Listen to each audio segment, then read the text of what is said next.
Cocoon is a game about a weird little bugman thing who falls out of an egg sack. Delightful image, yeah? And is thrown into an unknown world.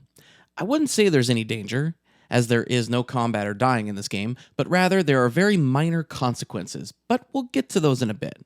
So, you're a cocoon man walking around this brand new world with no hands to hold anything. But that's not to say you can't carry something on your back. In fact, since there is no danger and no dying in this game, the real challenge comes in the form of thinking through puzzles, and by God, this game gives your brain an exercise at times.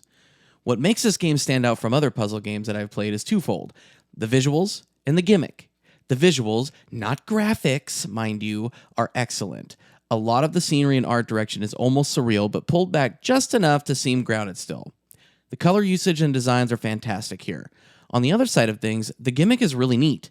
You, being the Cocoon Man, find these orbs that contain worlds within them.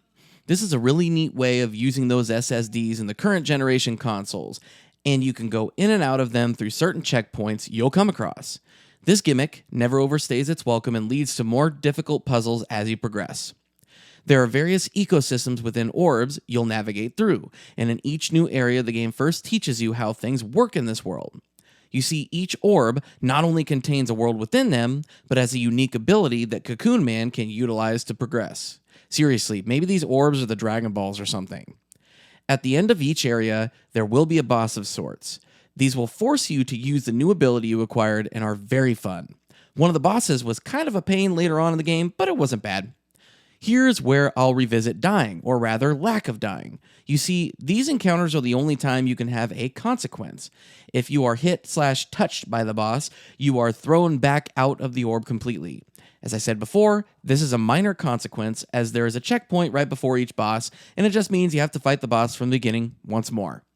Cocoon is a fun little brain game, but could be seen as a little short. I completed the game with some exploration after about 4 hours or so. I thought the length was perfectly fine, but full disclaimer, I played this game on Game Pass, so I didn't buy it. That said, everything else about this game is a delight. Art and puzzle designs folded around a neat gimmick are what make this game.